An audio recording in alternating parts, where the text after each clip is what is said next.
Welcome back to the Black and Gold Report. We're still joined by Coach Heinzen. Coach, now all four of your goals this season have come from set pieces, whether it be corner kicks, direct kicks, or indirect kicks. What makes a situation like that so hard to defend, and why has it been such a strength for UNCP this year? Because not only do we have one, we have 4 or 5 different options that we play off each set piece. So because of that, even if a team scouts us, we can go to different variations of that.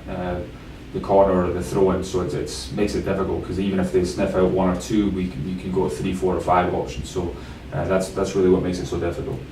Well, what sort of question marks did you have going into your opening game, Thursday's game against Newberry? And have you been able to answer those questions in the first 2 games you've had this season?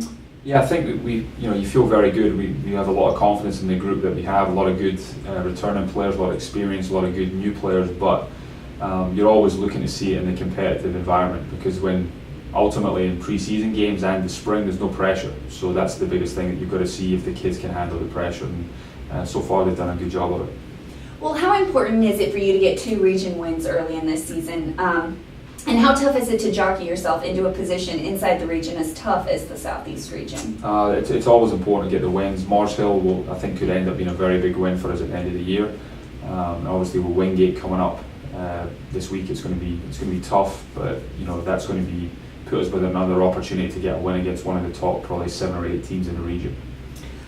You did suffer a casualty, sort of, in Sunday's game with Sam Miles being sent off late on a red card. This gives you a chance to get into the depth of your team. In the past, losing a player with Sam's caliber, even in a game, might have presented some big issues for you. But talk about the depth of your team and how you're able to fill that hole in a game. Yeah, we have a lot of depth. The problem is that in the competitive games, it's hard to get certain players in, and like yesterday against Mars Hill, we only got 2 or 3 subs in. So that's the issue. We have players that are good enough, but it's just a matter of getting them the experience. But we're actually going to play Hayden Little up front on Wednesday. He was going to redshirt, but we're actually going to pull him out of the redshirt and play him up front, which Wingate, I know they won't see this before the game, but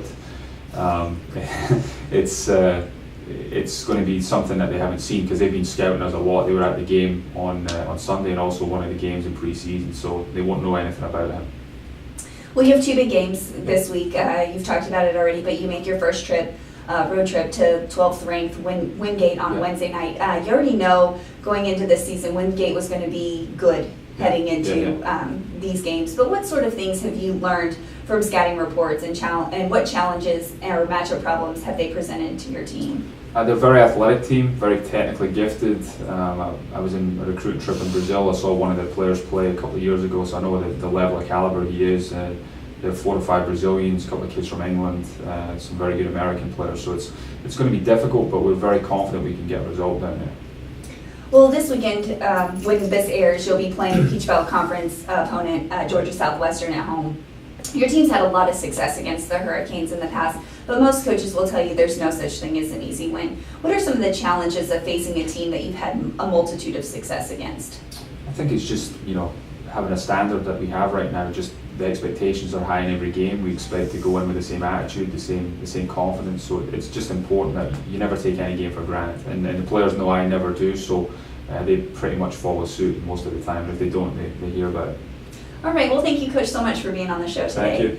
And thank you for watching this week's edition of the Black and Gold Report. Until next week, go Braves.